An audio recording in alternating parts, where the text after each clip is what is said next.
Ramdas पलांगे CG शिक्षा में आपका स्वागत करता हूं। हम देख रहे हैं कक्षा 10वीं साइंस का 13वां इकाई, जिसका का नाम है आपका प्रकाश का परिवर्तन। बट ये वाला प्रकाश का परिवर्तन है वो समतल दर्पण वाला नहीं है, हम पहले आपको बता चुके हैं। ये आपका गोली दर्पण वाला है।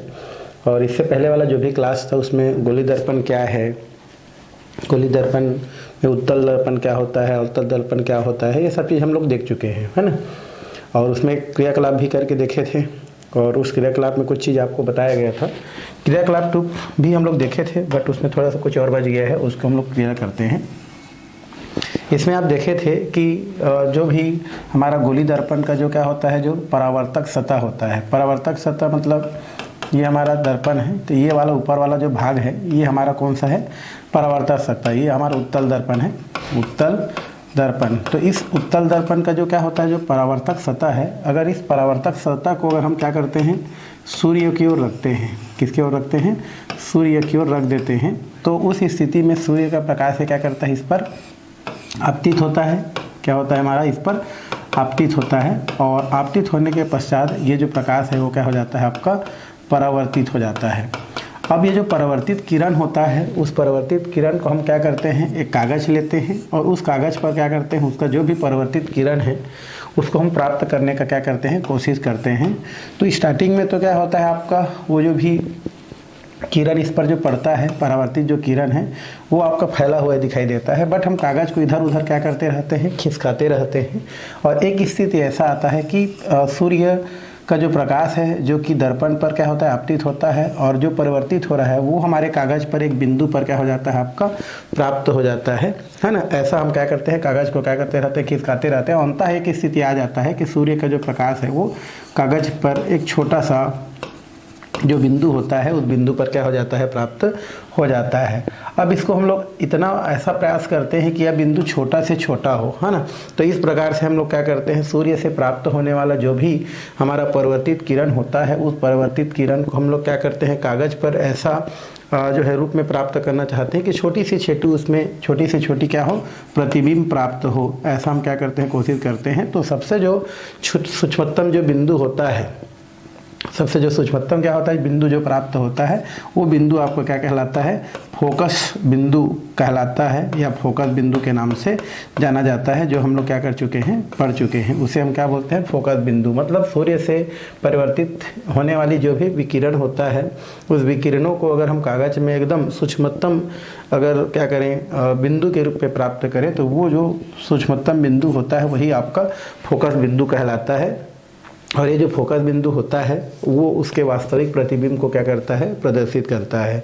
इसके अलावा हम बात करें तो अगर कोई क्या है, हमारा कोई दर्पण है, अवतल दर्पण है, या हम बोल सकते हैं गोली दर्पण है, हम दोनों की अगर हम बात करें तो अवतल दर्पण और गोली दर्पण दोनों की अगर हम बात करें तो इस पर क्या होता है, अगर कोई प्रकाश की किरण अगर इसके मुख्य अक्ष के समांतर क्या होता है, आपतित होता है। मुख्य अक्ष किसको बोलते हैं भाई, ये हमारा क्या होता है, कोई भी दर्पण का क्या होता है, आपका मुख्य अक्ष होता है। ये हमारा इधर का मुख्य अक्ष, और इधर अगर हम कर दें तो इधर आपका कौन सा हो जाएगा, आपका मुख्य अक्ष की अगर हम बात करें तो ये हमारा मुख्य अक्ष। यहाँ पर P होता है, फिर क्या होता है आपका ये जो है F होता है जिसे फोकस बिंदु कहते हैं, और एक हमारा क्या होता है, वक्रता त्रिज्या क्या होता है आपका, ये C होता है। ठीक है, तो 3 चीज़ होता है। इसमें भी हम क्या कर सकते हैं, P है, फिर एक फोकस बिंदु F है, और एक हमारा वक्रता केंद्र जिसको क्या बोलते हैं, C बोलते हैं, हम क्या करते हैं, प्राप्त करते हैं। तो इसमें बोल रहा है कि यदि ये हमारा क्या होता है, मुख्य अक्ष होता है, आप पहले क्या कर चुके हैं, पढ़ चुके हैं, हम परिभाषा में देखे थे। तो ये हमारा क्या होता है, मुख्य अक्ष होता है। तो इसमें कुछ बातें बोल रहा है कि मुख्य अक्ष के समांतर जो भी जो क्या होता है, हमारा आपतित होने वाला जो भी प्रकाश होता है वो परिवर्तित होने के पश्चात मुख्य अक्ष के समांतर, है ना, अवतल दर्पण में आती हुई और उत्तल दर्पण में जाती हुई क्या होता है, आपका प्रतीक होता है, जिसे हम फोकस बिंदु के नाम से जानते हैं।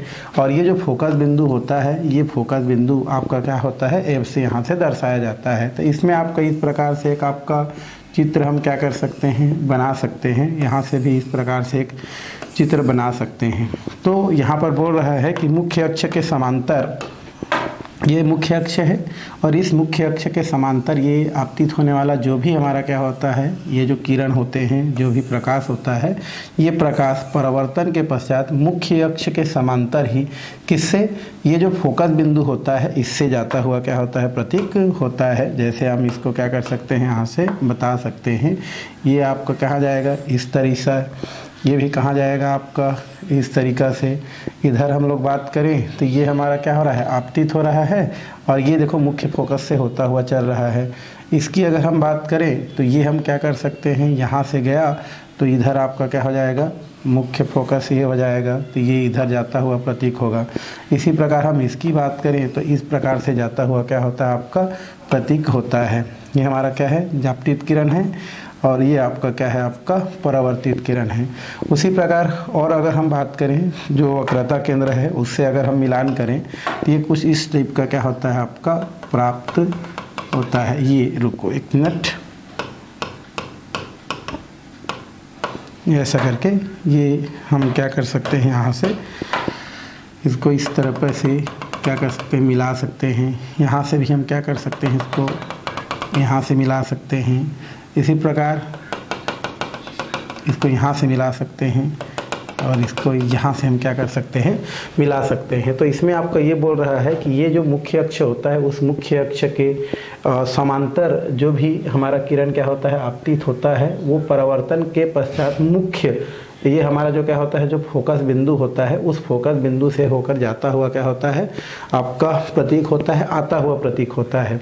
इसमें आपका ये लगता है कि अवतल दर्पण में क्या होता है, आता हुआ क्या प्रतीक होता है और जो उत्तल दर्पण होता है उसमें क्या होता है, आपका जाता हुआ क्या होता है, प्रतीक होता है। तो इसमें भी आप क्या कर सकते हैं, आप चाहेंगे तो कर सकते हैं। यहाँ पर 1 हो गया, फिर ये 2 हो गया, इधर आपका 3 हो गया, ये हो गया आपका 4। अब हम क्या करते हैं, ये आपका इस फोकस बिंदु से यहाँ से, ये आपका जो फोकस बिंदु होता है, हम यहाँ से, ठीक है, ये वाला बिंदु यहाँ से, ये वाला बिंदु यहाँ से आप क्या कर सकते हैं, कर सकते हैं। और साथ में आपका ये जो वक्रता केंद्र है उससे भी इस प्रकार से क्या कर सकते हैं, हम लोग बता सकते हैं, इस प्रकार से बताया जा सकता है ना। इस प्रकार से हमारा फोकस बिंदु होता है और ये फोकस बिंदु आपका इस प्रकार से हम क्या कर सकते हैं, शो कर सकते हैं। तो ये आपका बुक में इस प्रकार से क्या किया गया है, दिया गया है। ये हमारा कौन सा दर्पण होता है हमारा भाई, ये अवतल दर्पण होता है और वो आपका क्या होता है, आपका उत्तल दर्पण होता है। ठीक है, इसको हम लोग क्या बोलते हैं, उत्तल दर्पण, और इसको बोलते हैं अवतल दर्पण। तो इस तरीक़ा से हम क्या कर सकते हैं, बता सकते हैं, बताया जा सकता है। तो क्रियाकलाप 2 में यही दिया गया है आपका कि जो भी हमारा क्या होता है, आपका मुख्य अक्ष के जो भी समांतर क्या होता है, हमारा आने वाला जो क्या होता है, आपतित किरण होता है, वो परावर्तन के पश्चात मुख्य अक्ष के समांतर अवतल दर्पण में आती हुई प्रतीक होता है और उत्तल जो दर्पण होता है उसमें क्या होता है, आपका जाती हुई क्या होता है, आपका प्रतीक होता है। और यहाँ पर जिस बिंदु पर आती हुई प्रतीक होता है ये हमारा क्या कहलाता है, फोकस बिंदु के नाम से जाना जाता है। तो यहाँ पर एक फोकस बिंदु F होता है और यहाँ पर हम लिख सकते हैं कि जो मुख्य अक्ष होता है ये हमारा क्या होता है, मुख्य अक्ष होता है और इस मुख्य अक्ष से फोकस बिंदु के बीच की दूरी जो होता है वो फोकस दूरी कहलाता है। तो यहाँ पर आप लिख सकते हैं मुख्य अक्ष, मुख्य अक्ष, मुख्य अक्ष, यहाँ पर लिख सकते हैं मुख्य अक्ष, अक्ष अर्थात P और F जो क्या होता है, हमारा फोकस बिंदु होता है, फोकस बिंदु F, फोकस बिंदु F के बीच की दूरी, के बीच की दूरी क्या कहलाती है, आपकी फोकस दूरी कहलाती है। मान लो क्वेश्चन आ जाता है कि फोकस दूरी क्या है, तो आप बोल सकते हैं जो भी हमारा क्या होता है, जो गोली दर्पण होता है उस गोली दर्पण के जो मुख्य अक्ष होता है P और उसका जो फोकस दूरी F होती है, उन दोनों के बीच की दूरी क्या कहलाती है, आपकी फोकस दूरी कहलाती है। क्या कहलाती है भाई, फोकस दूरी कहलाती है। 30 तरीक़ा से क्या की जा सकती है, फोकस दूरी को बताई जा सकती है। यदि यहाँ पर फोकस बिंदु पूछती है तो बोल सकते हैं मुख्य अक्ष के समांतर आपतित होने वाले जो भी गोली दर्पण में, यहाँ से हम लोग उसको भी क्या कर सकते हैं, लिख सकते हैं। ऐसा बात है नहीं लिखा जा सकता है, यहाँ पर लिख सकते हैं। तो गोली दर्पण में मुख्य अक्ष के समांतर आपतित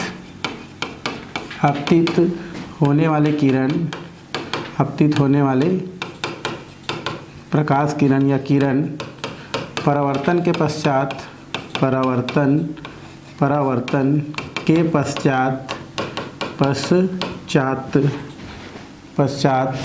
मुख्य अक्ष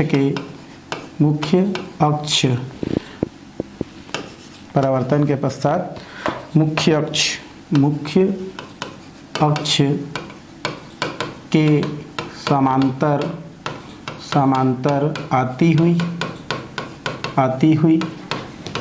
किसमें प्रतीत होती है? अवतल में, और जाती हुई बोल सकते हैं, यहाँ से ये हमारे क्या होती? आती हुई और जाती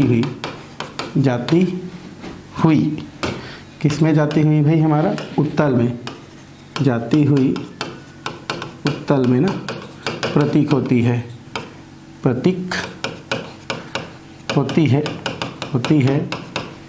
इस बिंदु को एक मुख्य अक्ष के समांतर एक बिंदु पर लिख सकते हैं। एक बिंदु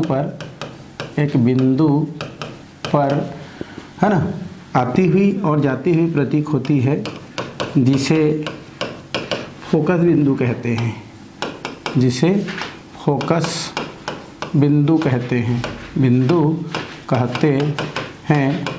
और इसे एफ से दर्शाते हैं। तो इस तरीके से हम बोल सकते हैं कि ये गोली दर्पण होता है, और गोली दर्पण के मुख्य अक्ष के समांतर अगर कोई किरण क्या होता है आपका? आपतित होता है, और परावर्तन के पश्चात मुख्य अक्ष के आपका समांतर किसी बिंदु से, ये हमारा बिंदु एफ है, इससे आती हुई या तो जाती हुई क्या होता है आपका? परिवर्तित होता है। तो ये जो बिंदु होता है वो आपका क्या कहलाता है? फोकस बिंदु कहलाता है। और फोकस बिंदु और मुख्य अक्ष के बीच की जो दूरी होता है वो फोकस दूरी के नाम से क्या किया जाता है? जाना जाता है। तो इस तरीक़े से कुछ क्वेश्चन यहाँ से क्या किया जा सकता है? किया जा सकता है, बताया जा सकता है। ये तो हो गया हमारा फोकस बिंदु से रिलेटेड। यहाँ पर क्या होता है? कोई भी जो गोली दर्पण होता है, उस गोली दर्पण का क्या होता है आपका? एक पृष्ठीय क्षेत्रफल होता है। ये हमारा क्या होता है? गोली दर्पण है, और इस गोली दर्पण का अपना क्या होता है? एक पृष्ठीय क्षेत्रफल होता है। और ये जो पृष्ठीय क्षेत्रफल उसका जो होता है, जिसको हम यहाँ पर M और M1 से दर्शाते हैं, ये उसका क्या कहलाता है? द्वारक कहलाता है। ये क्या कहलाता है? हमारा द्वारक कहलाता है। और ये जो द्वारक होता है, छोटा जो द्वारक होता है, ये हमारा क्या होता है? जो वक्रता केंद्र होता है, ये हमारा C क्या है आपका? वक्रता केंद्र होता है, उसका दुगना होता है। छोटा जो द्वारक होता है, छोटा जो क्या होता है? हमारा द्वारक होता है। छोटा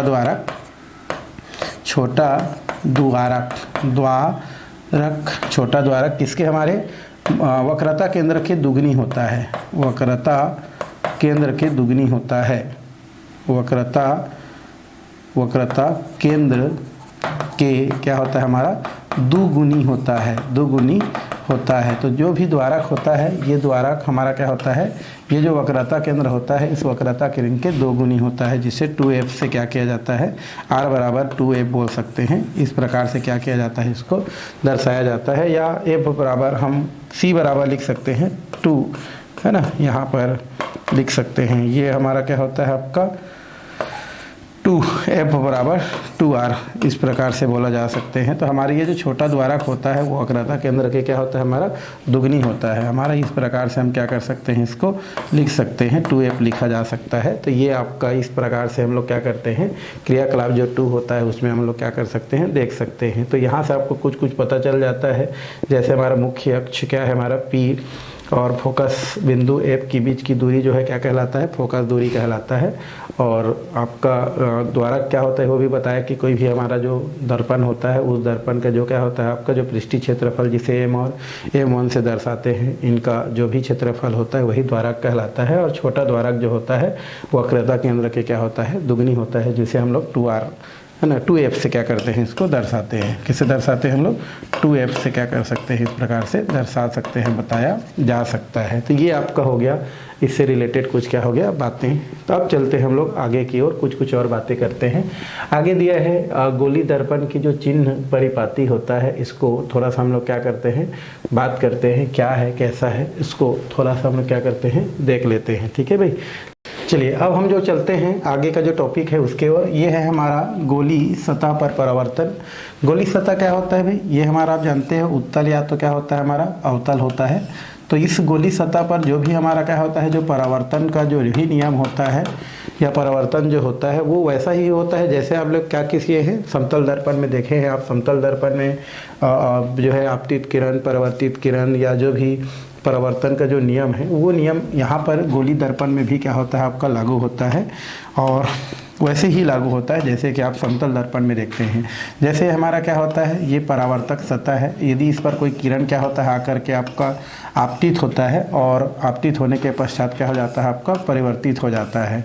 तो आप जानते हैं आपतित किरण जो होता है और जो परावर्तित किरण होता है उनके बीच क्या बनता है, एक अभिलंब जो है यहाँ पर कोण बनता है, और उन जो कोण का जो मान होता है वो उसके बनने वाला बीच में अभिलंब जो होता है, उस अभिलंब के द्वारा क्या किया जाता है, जो भी कोण होता है उस कोण को क्या किया जाता है आपका दर्शाया जाता है। जिसमें क्या होता है हमारा आपतित किरण के बीच बनता है उसको आपतन कोण, और परावर्तन के पश्चात बनता है उसे परावर्तन कोण कहा जाता है। मतलब कोई भी किरण में जो आपतन कोण होता है और या जो परावर्तन कोण का जो मान होता है वो मान अभिलंब के आधार पर क्या किया जा सकता है, निकाला जा सकता है, बताया जा सकता है। और जो भी नियम समतल दर्पण के लिए लागू होता है वही गोली दर्पण के लिए भी लागू होता है। और इसके लिए आपके बुक में जो है क्रियाकलाप क्या दिया गया है, 3 दिया गया है। क्रियाकलाप कितना दिया है भाई हमारा, 3 दिया गया है। तो ये जो हमारा क्रियाकलाप जो 3 है उसमें आपको ये बताया गया है कि एक हम क्या करते हैं, बॉल ले लेते हैं इस प्रकार से, खोखला क्या करते हैं हम लोग बॉल लेते हैं, और बॉल लेने के पश्चात उसको हम क्या कर देते हैं, इस प्रकार से बीच से क्या कर देते हैं, काट देते हैं। इस प्रकार से काटते हैं तो इसका 2 भाग क्या हो जाता है आपको प्राप्त हो जाता है, एक इस प्रकार सा और ये इस प्रकार से क्या हो जाता है आपका 2 आपका सतह क्या हो जाता है प्राप्त हो जाता है। अब इसमें अगर हम बात करें, एक को अवतल दर्पण मान के, एक को उत्तल दर्पण मान के, एक जो हमारा क्या होता है इस प्रकार से 2 भाग बना है, उसमें से एक जो हमारा बॉल का भाग होता है उसके ऊपर की ओर हम इस प्रकार से बहुत सारा क्या लेते हैं, कील लेते हैं, और कील को इस प्रकार से क्या कर देते हैं यहाँ पर लटका देते हैं, कील को क्या कर देते हैं, लटका देते हैं। ये हमारा उत्तल दर्पण के जैसा क्या करता है आपका व्यवहार करता है। तो उत्तल दर्पण जैसे आप दिख रहा है, तो यदि हम क्या करते हैं उस बॉल के एक टुकड़े पर अगर हमारे जो क्या होते हैं आपके जो कील होते हैं उसको बाहर की ओर अगर इस प्रकार से लटका देते हैं, तो उस स्थिति में आपको दिख रहा है कि ये जो हमारा कील होता है उसका जो आपका आगे अगर बढ़ाया जाए तो किसी बिंदु, निश्चित बिंदु पर वो प्राप्त नहीं होता है, मतलब उसका जो अभिलंब है वो कहीं पर भी बन सकता है। लेकिन यही बात अगर हम क्या करें, ये जो हमारा नीचे एक और टुकड़ा है उसके हम अंदर की ओर इस प्रकार से क्या कर दें, कील को लगा दें, इस प्रकार से कील को लगा दें, तो आप देखते हैं कि ऐसा प्रतीक होता है कि ये सारे अगर कील को आगे बढ़ाएं तो एक बिंदु पर जाकर के क्या होता है आपका केंद्रित होता क्या होता है, प्रतीक होता है। और ये केंद्र बिंदु क्या कहलाता है हमारा, वक्रता केंद्र के नाम से जाना जाता है। तो इस तरीक़ा से बोला जा सकता है कि वक्रता केंद्र से दर्पण के पृष्ठीय सतह पर किसी भी बिंदु पर अगर हम क्या करें, कोई लाइन खींचें या कोई भी हमारा सीधी रेखा खींचें, तो वो आपका क्या होता है, अभिलंब को क्या करता है, प्रदर्शित करता है। क्योंकि ये सब जो हमारा कील जो है वो एक केंद्र बिंदु पर आपतित होता है, जिसे हम क्या बोलते हैं, वक्रता केंद्र कहते हैं। तो अवतल दर्पण में जो भी हमारा वक्रता केंद्र होता है, उस वक्रता केंद्र से जो भी हमारा क्या होता है, जो दर्पण होता है, उस दर्पण के किसी भी बिंदु पर अगर हम क्या करें, आरेख खींचें, तो वे सारे आरेख क्या करते हैं, आपके अभिलंब को क्या करते हैं, प्रदर्शित करते हैं। और इसी अभिलंब के द्वारा या अभी इसी अभिलंब के द्वारा क्या किया जाता है, उस दर्पण का परावर्तन जो कोण है उसको क्या किया जाता है, ज्ञात किया जाता है। तो ये क्रियाकलाप आपको क्या किया गया है, आपके बुक में दिया गया है, तो इसको आप करके दे सकते हैं, बता सकते हैं। तो इसमें इतना ही है और इसमें ज़्यादा कुछ नहीं है। आगे की ओर हम क्या करते हैं, चलते हैं। आगे दिया है आपका गोली दर्पण के लिए चिन्ह परिपाटी। गोली दर्पण जो होता है, गोली दर्पण क्या होता है आप जानते हैं। तो इस गोली दर्पण के लिए हमको क्या करना है, जो है चिन्ह परिपाटी देखना है। चिन्ह परिपाटी क्या होता है, तो यहाँ पर कुछ बातें दिया गया है कि चिन्ह बताया गया है कि किस प्रकार से होता है, कैसा होता है, उसको हमको क्या करना है, थोड़ा सा देखना है। तो इसमें आपको ये बताया गया है कि कोई भी जो दर्पण होता है, चाहे वो हम बात करें जो है अवतल दर्पण का, चाहे हम बात करें उत्तल दर्पण का, जैसे इस प्रकार से हमारा क्या दिया है आपका जो अवतल दर्पण दिया गया है, जिसकी अगर हम बात करें, ये हमारा कौन सा दर्पण होता है भाई, अवतल दर्पण है, जिसमें हमारा क्या होता है, एक फोकस बोलता हूँ, मुख्य अक्ष होता है। और इस मुख्य अक्ष में एक हमारा क्या होता है, मुख्य अक्ष में एक ध्रुव, या हम लोग बोल सकते हैं एक ध्रुव होता है, जिसे हम P से दर्शाते हैं। एक फोकस बिंदु क्या होता है आपका F होता है, और वक्रता केंद्र क्या होता है आपका C होता है। वक्रता केंद्र क्या होता है आपका C होता है। तो इसमें बोल रहा है कोई भी हमारा जो क्या होता है आपका जो दर्पण होता है, उस दर्पण के हमेशा कौन सा ओर, बाईं ओर ही क्या किया जाता है, किसी भी वस्तु को क्या किया जाता है आपका रखा जाता है। तो इस तरीक़ा से हम क्या कर सकते हैं, कोई भी जो वस्तु होता है हमेशा दर्पण की किसी ओर रखते हैं, बाईं ओर रखते हैं। जैसे कि हमको यहाँ पर रख दिए, तो ये बाईं ओर आपका क्या होता है, प्रतीक होता है। और यहाँ पर जो भी किरण होता है वो यहाँ पर क्या होता है आपका आपतित होता है, आपतित होता है या आपतित होता है। तो इस तरीक़ा से हम बता सकते हैं चिन्ह परिपाटी के अनुसार कि कोई भी हमारा जो क्या होता है, जो दर्पण होता है, या गोली दर्पण की बात करें तो गोली दर्पण के आपका दाईं ओर क्या होता है, हमेशा जो है वस्तु क्या होता है आपका पाया जाता है। और इस प्रकार से बाईं से दाईं ओर ही क्या होता है आपका, उसमें जो भी विकिरण होता है उसका क्या होता है आपका आपतन होता है। तो इस तरीक़ा से हम इसको क्या कर सकते हैं, यहाँ से बता सकते हैं। उसके अलावा हमारा अवतल दर्पण होता है। ऊपर वाला जो होता है, यहाँ पर एक हमारा अक्ष होता है, ये वाला हमारा अक्ष हम लोग बोल सकते हैं x1।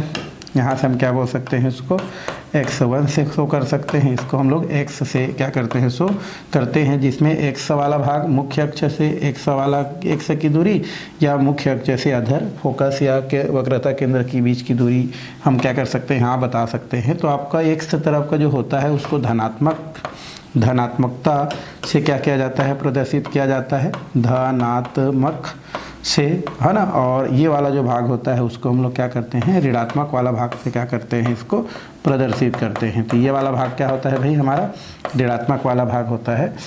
इधर हम देखें तो ये हमारा पॉजिटिव, ऊपर की ओर क्या होता है, हमारा पॉजिटिव होता है, ऊपर की ओर हमारा क्या होता है पॉजिटिव स्थिति।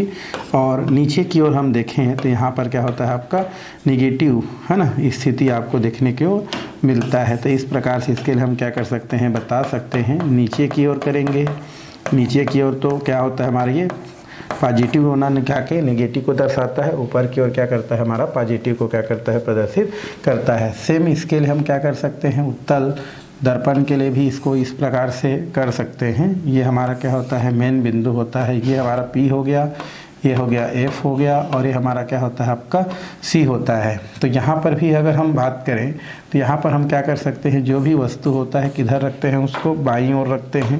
तो यहाँ पर हम वस्तु को क्या कर सकते हैं, इस प्रकार से बाईं ओर क्या कर सकते हैं, रख सकते हैं। और यहाँ पर भी नीचे क्या होता है, नीचे की ओर हमारा सेम टू सेम, नीचे की ओर क्या होता है हमारा, नीचे की ओर ये होता है पॉजिटिव स्थिति को, ऊपर की ओर क्या होता है हमारा, ऊपर की ओर क्या होता है हमारा निगेटिव पॉजिटिव स्थिति को। इसी प्रकार इधर हम लोग बात करें तो ये हमारा क्या हो जाता है आपका x1 हो जाता है। मान लो यहाँ पर हमारा ये इधर क्या है हमारा x1, इधर हमारा क्या होता है x होता है। इस तरफ हम बात करें तो क्या हो जाएगा हमारा ऋणात्मक, धनात्मक होगा, और इस तरफ क्या होगा आपका ऋणात्मक। तो इसको हम लोग धनात्मक कर देते हैं और इसको हम लोग क्या बोलते हैं, ऋणात्मक कहते हैं। तो इस तरीक़ा से आपका स्थिति देखने को मिलता है, और इसी को इस चिन्ह परिपाटी में दिखाया गया है, जो परावर्तन की स्थिति को क्या करता है, प्रदर्शित करता है। तो गोली दर्पण के जो परावर्तन की स्थिति को समझाने के लिए एक नई, है ना, कीर्ति परिपाटी का क्या किया जाता है, उपयोग किया जाता है, जो यहाँ पर दिया गया है। जैसे पहला, वस्तु सदैव दर्पण के क्या किया जाता है, बाईं ओर रखा जाता है, जैसा कि आपको क्या कर रहा है, दिख रहा है। तो हमेशा जब भी आप क्या करेंगे, दर्पण के सामने कोई वस्तु रखेंगे उसको किस तरफ रखेंगे, बाईं ओर रखेंगे। इसका अर्थ ये है कि दर्पण पर वस्तु से जो भी प्रकाश निकलता है वो किधर से किधर की ओर जाता है भाई, बाईं से दाईं ओर ही क्या होता है आपका आपतित होता है। ये पहला हम इस नियम के अनुसार, इस परिपाटी के अनुसार बता सकते हैं। दूसरा है मुख्य अक्ष के समांतर सभी दूरियां दर्पण की ध्रुव से नापी जाती है। मुख्य अक्ष के समांतर सभी दूरियां, वो भी मुख्य अक्ष होता है। मुख्य अक्ष क्या होता है हमारा, ये होता है। तो मुख्य अक्ष ये हमारा ये वाला होता है। तो मुख्य अक्ष की जो जितने भी दूरियां होता है, ये दूरियां इधर चाहे इस तरफ हो चाहे इस तरफ हो, तो जो भी हमारा मुख्य अक्ष की जो भी दूरियां होता है वो क्या होता है, ध्रुव से नापी जाती है। जैसा ये जो P होती है वहाँ से नापी जा सकती है। जितना हमारा राइट साइड उतना ही हमारी क्या होती है, लेफ्ट साइड से क्या की जाती है, नापी जाती है। मतलब यहाँ पर जो भी वस्तु की दूरी होगा इधर भी वस्तु की दूरी उतना ही होगा। फोकस बिंदु जितना होगा वो आपका बाएं में भी उतना होगा। तो मुख्य अक्ष के जो भी हमारा समांतर जो ध्रुव होता है वहीं से क्या की जाती है, सभी दूरियां क्या की जाती है, मापी जाती है या मापते हैं। उसके बाद दिया है तीसरा पॉइंट, अगर हम देखें तो मूल बिंदु के दाईं ओर आपका एक्स अक्ष के अनुदिश मापी गई है और जो है दूरियां धनात्मक कहलाती है, जबकि मूल बिंदु के बाईं ओर जो होती है आपकी वो अनुदिश दूरियां आपकी क्या कहलाती हैं, ऋणात्मक कहलाती हैं। आप देख रहे हैं कि जो बाईं ओर वाला भाग होता है ये धनात्मक, इस तरफ मुख्य अक्ष के बाईं ओर मुख्य अक्ष के दाईं ओर जो मापी गई जो दूरियां होता है वो धनात्मक होती है, और ये जो बाईं ओर दूरियां जो होती है वो क्या होती है आपकी ऋणात्मक होती है। जैसे कि आपको बताई गई है कि मूल बिंदु के हमारा जो दाईं ओर होती है ना, दाईं ओर मतलब इस तरफ जो मापी गई दूरियां क्या होती है आपकी धनात्मक मानी जाती है, और मूल बिंदु से आपका इधर हम क्या करें, दाईं ओर देखें तो वो दूरियां क्या होती है, ऋणात्मक मानी जाती है। फिर दिया है हमारा चौथा नंबर में कि मुख्य अक्ष के लंबवत तथा ऊपर की ओर जो वाई अक्ष होता है उसको जो है धनात्मक से मापी जाती है, और मुख्य अक्ष के लंबवत नीचे की ओर जो होती है उसको जो है क्या की जाती है, ऋणात्मक से क्या की जाती है, नापी जाती है। जैसे कि आपका दिख रहा है मुख्य अक्ष कौन होता है हमारा, ये मुख्य अक्ष होता है, और इस मुख्य अक्ष से ऊपर की जो भी दूरियां होती है उसको जो है धनात्मक से, और मुख्य अक्ष के नीचे जो दूरियां होती है उसको ऋणात्मक से क्या की जाती है, मापी जाती है। तो इस तरीका से चिन्ह परिपाटी का उपयोग की जा सकती है। उपयोग करके कहाँ पर कैसा होती है उसको क्या की जा सकती है, बताई जा सकती है। तो पहला क्या बोल रहा है, कोई भी दर्पण जो होता है उस दर्पण के हमेशा क्या किया जाता है, बाईं ओर क्या किया जाता है, किसी वस्तु को क्या किया जाता है, रखा जाता है। जो भी दूरियां हम क्या करते हैं, मापते हैं, वो उसको ध्रुव से मापते हैं। जिधर हमारा राइट साइड जितना उतना लेफ्ट साइड, हमेशा राइट साइड वाला होता है वो धनात्मक को शो करता है, लेफ्ट साइड वाला होता है ऋणात्मक को शो करता है। उसी प्रकार अगर ऊपर मापें अगर हम, तो ऊपर वाला धनात्मक होता है, नीचे वाला क्या होता है, ऋणात्मक होता है। तो इस प्रकार से चिन्ह परिपाटी के अनुसार इस प्रकार से बातें क्या किया जा सकता है, बताया जा सकता है, बता सकते हैं। अब हम आगे की ओर चलते हैं। आगे आपको दिया गया है गोली दर्पण से प्रतिबिंब रचना के नियम कुछ दिया गया है, कुछ नियम आपको दिया गया है।